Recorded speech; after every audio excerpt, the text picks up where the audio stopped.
dipersembahkan oleh... Kalau ada juga yang mengatakan bahwa isu PKI, bangkitnya komunisme, ini hanya jadi alat politik saja, Anda percaya itu atau Anda tidak meyakini bahwa ini jadi alat politik? Kalau saya melihatnya mungkin hanya kebetulan saja. Mereka-mereka yang misalnya menyatakan itu mungkin mereka meyakini, orang-orang itu meyakini.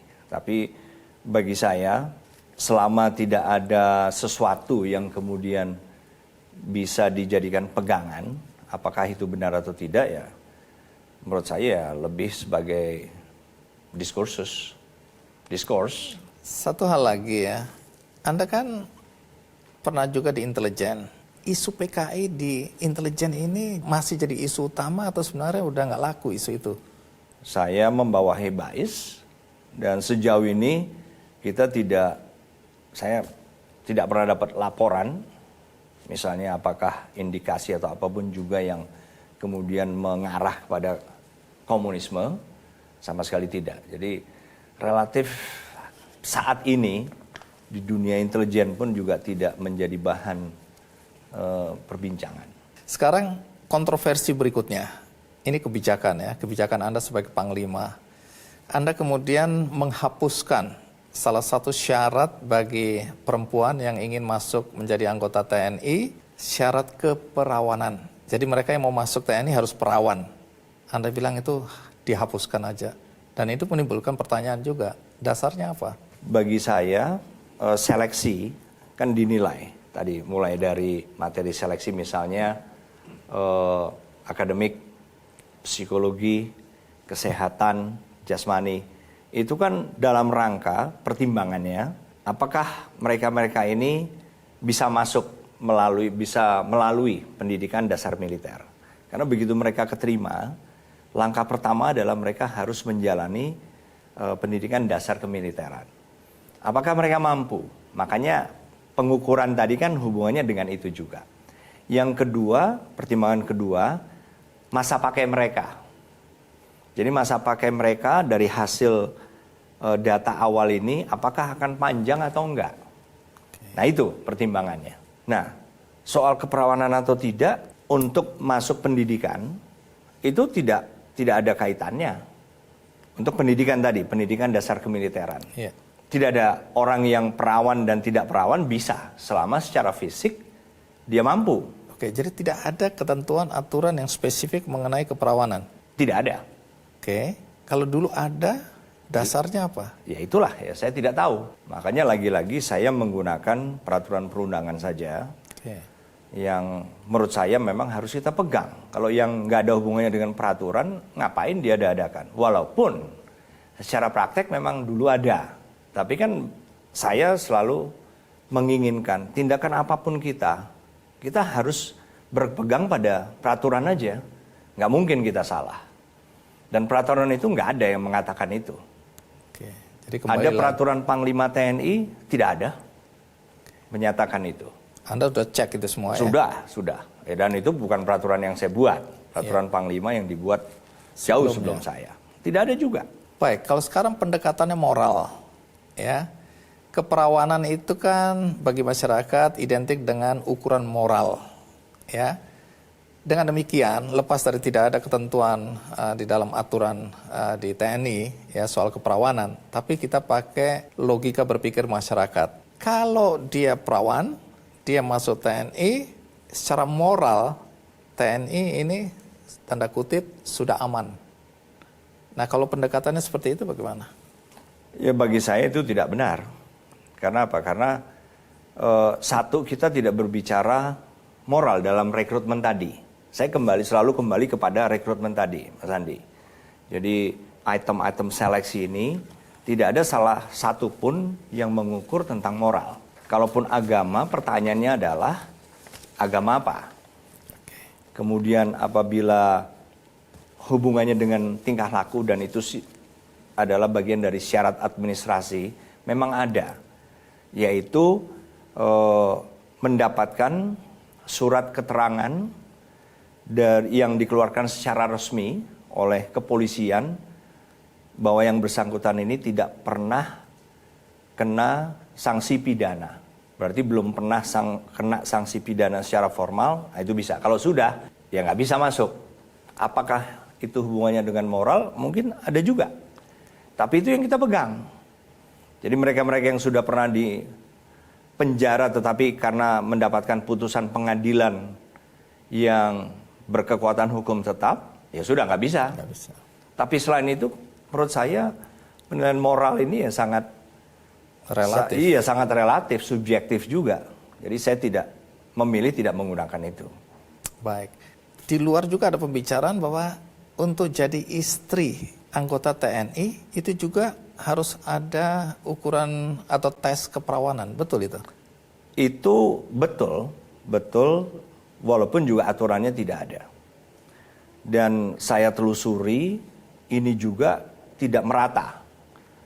Ada yang dilakukan, ada yang tidak, dan banyak cerita abuses. Nah, abuses yaitu semata-mata karena mungkin tidak diperlukan. Karena apa? Perawan atau tidak kan sudah dipilih. Prajurit kita kalau dia laki-laki memilih untuk menikahi seorang wanita, A namanya, ya sudahlah, dia yang tanggung jawab. Kenapa kita harus mempermasalahkan calon istrinya ini perawan atau tidak? Bukan urusan dinas lah bagi saya. Biarkan mereka, ya prajurit kita yang milih. Nah, kalau menikahi janda kan ada juga. Nah, terus gimana? Oke. Dan yang lebih penting, nggak ada aturannya, Mas Andi. Nah, di belahan negeri manapun juga, termasuk di Indonesia, kalau ganti pemimpin, ganti kebijakan. Bisa saja kemudian pengganti Anda mengembalikan aturan main seperti ini. Apa komentar Anda? Ya bagi saya itu adalah pilihan. Tetapi masyarakat juga punya hak untuk mendapatkan hak-haknya. Jadi kalau ada yang merasa keberatan ya, sementara peraturan kemudian kembali lagi dengan alasan apapun ya, menurut saya bukan jalan buntu lah. Ada sesuatu yang bisa dilakukan oleh setiap warga negara. Oke. Untuk mendapatkan hak mereka. Untuk mendapatkan hak mereka. Baik. Kontroversi lain adalah penunjukan atau pengangkatan Anda sebagai Panglima TNI. Ya, isu itu masih sampai hari ini beredar. Pertama, kepangkatan Anda dianggap anomali. Ada waktu di mana dalam 11 bulan 2 kali Anda naik ya. Sehingga pangkat Anda kemudian waktu itu 2 bintang. Bisa cerita soal yang dipersoalkan ini? Kalau soal misalnya promosi kepangkatan tadi ya, promosi naik pangkat. Itu kan di dalam peraturan internal itu ada namanya masa dinas perwira. Jadi masa dinas perwira berapa tahun itu bisa naik pangkat dari pangkat apa ke pangkat berikutnya. Itu ada. Jadi selama saya memimpin pun itu juga tidak pernah saya melanggar aturan itu. Dan saya yakin Panglima-Panglima TNI pendahulu saya juga nggak mungkin lah untuk melanggar itu. Nah, jadi bahwasannya naik pangkat misalnya dalam setahun 2 kali. Yang jelas masa dinas perwiranya pasti sudah terpenuhi. Kalau cepat ditanya, ya kan? Kenapa cepat? Tapi begitu kita terseok-seok dalam satu pangkat lama sekali, nggak ada yang tanya tuh gitu. Jadi kalau bagi saya ya nggak apa-apa, bagi mereka yang mau ngomong apa, tapi yang jelas saya yakin peraturan itu sudah ada dan peraturan itu pasti dilaksanakan oleh semuanya. Dan Anda merasa tidak melanggar peraturan apapun di situ ya? Tidak ada. Baik, kenapa menjadi sorotan? Karena seorang Andika. Kenapa Andika menjadi sorotan? Karena dia menantu dari Letjen Hendro Priyono yang juga dikenal luas sangat dekat dengan Ibu Megawati dan Pak Jokowi. Jadi mungkin kontroversinya di situ. Ya pantas menantunya Hendro Priyono. Bagaimana Anda menyikapi omongan miring seperti ini? Kalau itu kan dari dulu Mas Andi.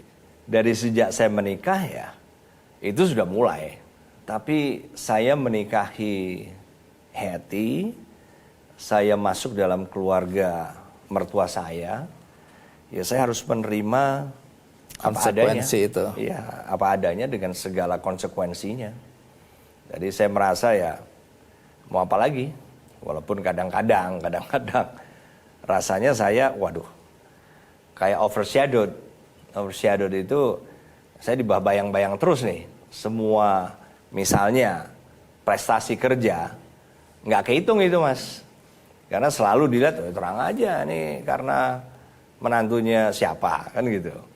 Padahal kita bekerja juga, waduh, nggak setengah-setengah. Untuk membuat misalnya satu pekerjaan selesai saja. Itu kan Mas Andi tahu lah.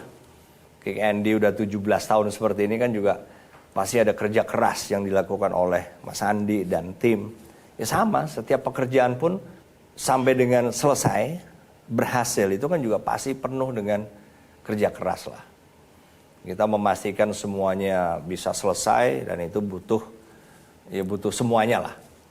Jadi saya merasa kadang-kadang ya itu tadi overshadowed. Saya kerja keras tapi yang diklaim adalah oh ini karena pasti usaha gitu dari mertua. Oke. Anda merasa diperlakukan tidak adil kalau ada orang melihat dari perspektif itu tadi? Ya itu awalnya dulu. Tapi menurut saya kalau ngikuti juga nggak ada ngikuti orang ngomong ya, nggak ada selesainya juga, ya udahlah. Yang penting kita laksanakan aja dan kita buktikan. Artinya siapapun yang memberi saya jabatan, ya akan saya buktikan juga bahwa I deserve this. Saya layak untuk layak. Anda mempercayakan jabatan ini ke saya akan lakukan sebaik-baiknya. Walaupun siapapun yang mungkin ya, yang membuat saya dapat jabatan itu. Kalau saya sendiri nggak bisa melakukan tugas saya, ya pasti orang juga bisa menilai lah. Wah ini nggak mampu nih, nggak bagus ini kan gitu. Oke. Jadi mendapatkan jabatan is one thing. Melaksanakan. Tapi menyelesaikan jabatan itu, melakukan tugas jabatan itu dengan bagus, it's another thing. Muncul isu dan sampai hari ini masih ada ya bahwa Anda adalah salah satu yang terlibat dalam kasus pembunuhan tokoh Papua Teis Aluai.